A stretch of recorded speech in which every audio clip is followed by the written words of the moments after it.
Hey guys, and welcome to the next video. Today, I wanted to touch a little bit more on something that I touched on in an Instagram post today, which was talking about the limitations that aren't really addressed by a lot of the generalized programs that we see today. Now, I'll preface this by saying that I think a lot of the generalized programs that are out there are amazing. A lot of the people who coach and write these programs have years of industry knowledge, super intelligent, and they're just great at what they do. But I believe the format in which they are provided is why they're unable to address so much of the low-hanging fruit that we see with. So let's talk about what I think these low-hanging fruit are. As mentioned, breathing, positions, and nutrition. Three things that I don't think are addressed well in these generalized programs, and once again, purely due to the format in which they're provided. We'll start with breathing. So in general, I don't believe most athletes, especially at like a beginner intermediate level, think about their breathing, and more specifically their breathing cadence or ratios when they go through specific movements, whether it be monostructural, like things like rowing or running, or exercise in general, such as thrusters or burpees. So to use an example, we have an athlete come to us and say, every time rowing comes up in a workout, I feel like I'm struggling. They put their lack of performance to some, to fitness or some other, metabolic limitation that they've associated it to be with. And they want to do a 12-week rowing program. So rather than just immediately assigning 12 weeks of rowing progressions to this individual and associating a large chunk of their volume of training to it, we're able to address how they move on the rower, address how the skill of the rower looks, and also address how they're breathing. Are they thinking about their breathing? What sort of breath ratios are they thinking of as they complete this movement?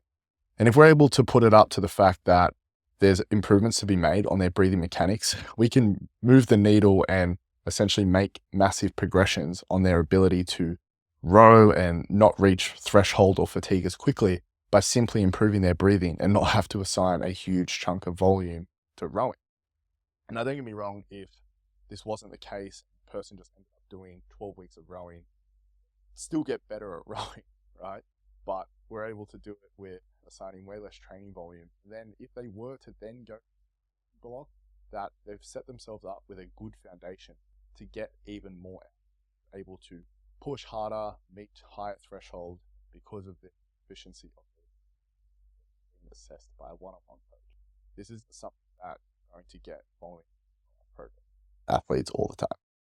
Now, the next low-hanging fruit that I believe is something that can be addressed in a multitude of movements over time and, can be put up to like event-specific limitations for specific exercises. I like to refer to it as positioning limitations. So to go through an example, there might be an athlete who come to us and they said, once again, every time bar muscle ups come up in a workout, I really struggle. I am super poor at bar muscle ups. Or better yet, the movement that follows a bar muscle up, they associate with being poor at. But it's not to do with that movement, it is to do with their inefficiencies of bar muscle ups.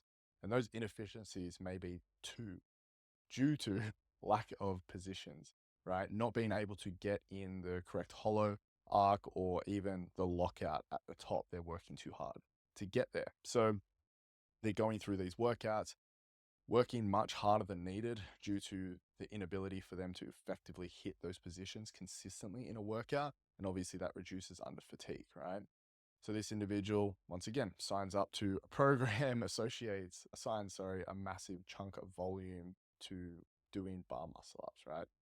And throughout this program, they're still not improving their mobility to be better in these positions. So once again, if you assign a massive chunk of time to something, you will probably get better at it.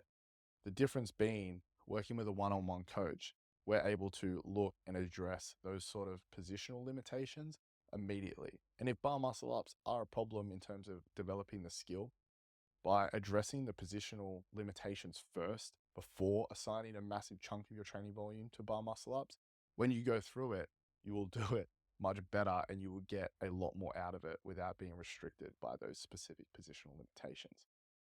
Another example is outside of the efficiency realm is just the sheer reduction in injury. If someone's unable to, meet the requirements for certain strength and stability in positions, such as potentially holding a front rack. And every time they go through a workout with thrusters in it, that they're working one, way harder than they need to, but two, also isolating specific muscles or joints due to poor positions, you're just putting yourself at risk of injury as well. So ensuring that people can meet the requirements of these specific positions before giving them a massive chunk of training volume is super important. The difference being if you're following a generalized program and you have a super poor front rack, for example, and then it just turns out that you jump on a generalized program and, lo and behold, you are doing a 1RM thruster cycle and, your elbow goes or your shoulder goes or something like that, because that program has not addressed your ability to be able to effectively run through that cycle. Once again, it's not their fault. The program in itself may have been great and people who were competent in their front rack may have PR'd, but you specifically ended up getting hurt because rather than going and working one-on-one with the coach, you just jumped on a generalized program. So these are all things to take into consideration if you're someone who does take their training seriously. And the third and final, but arguably the most important, is nutrition. A consistent conversation that I have with my clients when I first start working with a lot of them, or just people in general, is that your nutrition is essentially the foundation for your ability to progress, right? If you're entering sessions underfueled and you're unable to meet the certain thresholds or loads that the session is asking you to, reach the intent and the stimulus of the workout, you're very much limiting your ability to progress. Especially if you're an athlete with a decent training age or you've been training for a while, there's a certain level of intensity that you have to meet to continue to progress. You can't just continue to attend, spin wheels, expect that you'll progress. So making sure that you're going into your sessions fueled and able to meet the intention of the session is super important. The second thing being underfueling and limiting your ability to recover, to go week to week with consistent training schedule is super important, especially in sports like CrossFit where volume is essentially a massive component of the sport. Being able to meet these like volume requirements is very important. Second to that, meeting the attendance of the gym sessions to actually accrue the time developing skills is also super important.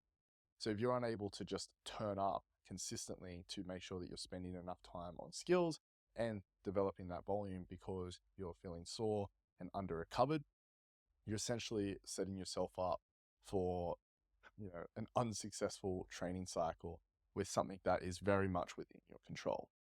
And something when you're working with us as a one-on-one coach is nutrition is taken into consideration. We are constantly reviewing our clients' nutrition. It's something that we utilize our athlete diary for, so we can see what they're eating, making sure they're, uploading the things that they're eating or giving us some insight into how their nutrition is, and giving us some insight into how sessions felt. So if sessions didn't feel that great, we can follow up with them and say, what was it that you were eating? Was you eating off that day? So we can start to, realize, was the session over programmed, or, is this person, being given too much volume, or was it purely the fact that they just didn't eat enough that day, right?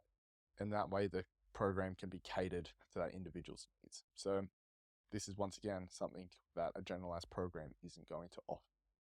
So if you're someone who is serious about their training and you're trying to take it to the next level, whatever that level may be, just from someone who's a beginner trying to make sure that they're going to RX every workout, someone who's currently RXing every workout and looking to compete, whether that's at a local level or even higher, reach out.